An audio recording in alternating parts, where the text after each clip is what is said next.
La Convención de Ginebra ha marcado un hito histórico porque es el primer instrumento de derecho internacional ratificado por más de 156 países en el mundo que tiene un carácter vinculante, o sea que a diferencia de otros tratados de derechos humanos, compromete a los estados que lo adoptaron a aplicar la legislación que protege a los refugiados.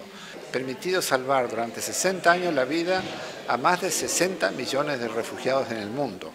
Sin embargo, en estos 60 años, el desplazamiento humano por violaciones de derechos humanos ha cobrado nuevas dimensiones que no estaban presentes cuando se creó la Convención. Los instrumentos internacionales tienen que adaptarse para reaccionar a esa realidad. Porque si hoy vemos las víctimas de los desplazamientos humanos, hoy vemos que hay más desplazados internos por los conflictos que refugiados, o sea, más personas que permanecen dentro de las fronteras de sus países y no aquellos que han cruzado fronteras y se han convertido en refugiados. Eso obliga a los países a tener nuevos instrumentos internacionales que protejan a estas víctimas que no los cubre la Convención de Ginebra. Lo que nos preocupa muchísimo a los que trabajamos en la defensa de los derechos humanos de los refugiados es que la Unión Europea en estos últimos 10 años ha endurecido sus posiciones, hay menos personas que solicitan asilo. Si vemos las estadísticas son pavorosas, lo que explica la gran reducción de las posibilidades de poder pedir asilo en la Unión Europea es las políticas de control migratorio. Cuando la Unión Europea decide blindar sus fronteras, tanto nacionales como extraterritoriales, para impedir que lleguen los inmigrantes en situación irregular, están impidiendo también que lleguen las víctimas de violaciones de derechos humanos. Las personas que huyen y que quieren hacer uso de ese derecho de asilo no pueden llegar.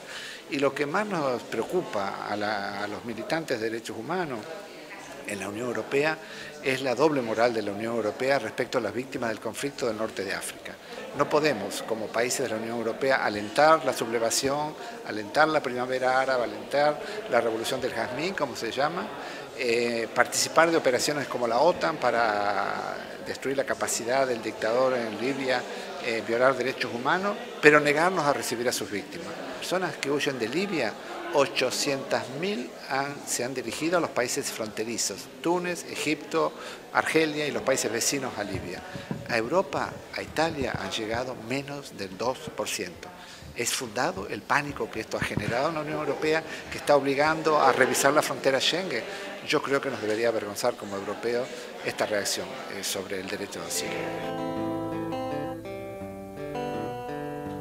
De los 16 millones de refugiados que hay en el mundo, el 82% están acogidos en los países más pobres del planeta. España es uno de los países de la Unión Europea con menor recepción de solicitantes de asilo y uno de los países que menos otorga el asilo en la Unión Europea.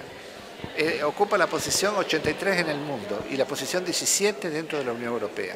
El miedo, inculcar el miedo a la llegada de refugiados produce el paso previo a la xenofobia y creo que debemos hacer un llamamiento a mayor solidaridad, que los ciudadanos, expresándose libremente, reivindiquen una política generosa en favor de los inmigrantes y de los solicitantes de asilo, que repito, están en nuestra sociedad y España tiene en su constitución parte del derecho de asilo.